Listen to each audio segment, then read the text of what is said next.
Hi everyone. Okay, I've just stopped what I'm doing so that I can show you about these time codes. Okay, so the first thing that you need to do is you need to have Express Scribe Pro.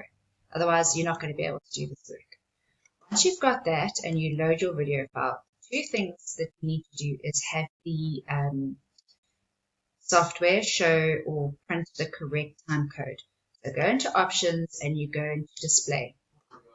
Under Display, make sure that that is highlighted, the time elapsed thing, and then under the time format, you need to go 2 hours, 2 minutes, 2 seconds with a leading 0. You're not going to use frame rates in what I do, so you only need 3 sets of numbers. So make sure that that is formatted correctly.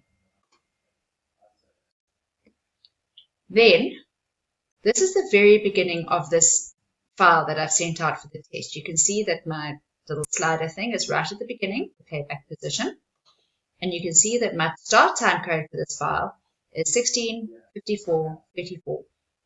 Unless otherwise specified, you ignore the frame rate, which is those last 2 numbers there.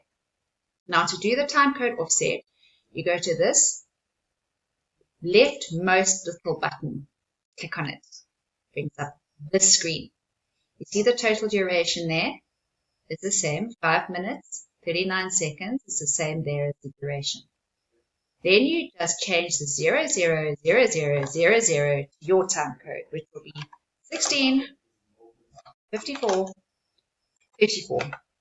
Now watch here how this time code is going to change to match this one. Go OK. Oh yes, one more setting. Go into Options and go into System-wide hotkeys.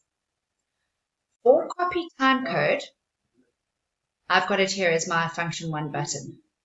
You can add your own copy time code or copy time hotkey. So you go here to add, you change it, let's cancel that and show again. So, so make sure your command is to copy time code.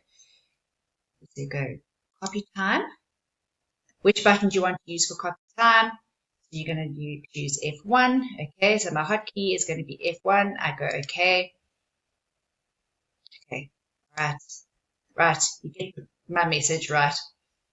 And go OK. Now, if I want to copy that time code, okay, as my start time code, all I'm doing on my keyboard is pressing F1 and then I'm pressing paste. And there's my time code pasted into the document without having to type anything manually.